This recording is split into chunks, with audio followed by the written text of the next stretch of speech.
was my first time playing a game with my girlfriend, and I was very satisfied with my performance. But just when I wanted to play again, a group of federal agents suddenly broke into my house. I tried to ask what was happening, but one of the officers pushed me to the ground and immediately handcuffed me.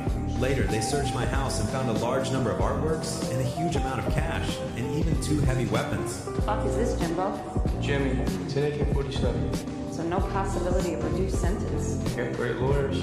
They turn water into wine? Facing the accusations from the police, I didn't panic at all.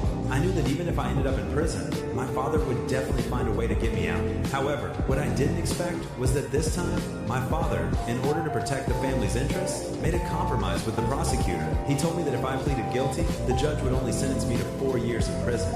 Although I found it hard to accept, I reluctantly agreed under my father's insistence. So, in court, I publicly admitted my crimes. But later, the judge claimed that I had possessed heavy weapons for my own personal interests and sentenced me directly to 10 years in prison. It was only then that I realized both my father and I had been betrayed by the prosecutor. In the end, I went to prison. A few months later, the prison guards suddenly took me to the medical room. Waiting for me inside were the prosecutor who had betrayed me and a female federal agent. The female agent said that she had found out I was doing quite well in prison. I had built friendly relationships with all the major gangs and was even running my own business inside. They valued my ability to get along with anyone, so they wanted to make a deal with me. They wanted me to get close to a serial killer who had murdered many people. The police had never found the victims' bodies, so they needed me to obtain more useful information. In return, they would reduce the rest of my sentence. The offer sounded tempting, but I knew the prison that held the serial killer was full of mentally unstable inmates, so I immediately refused their deal.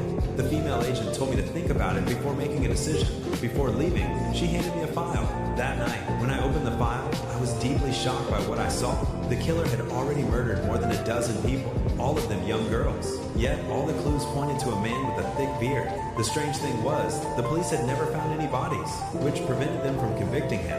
After reading the file, I didn't know what to do, so the next day, I went to ask my father for advice, and my father's advice surprised me even more.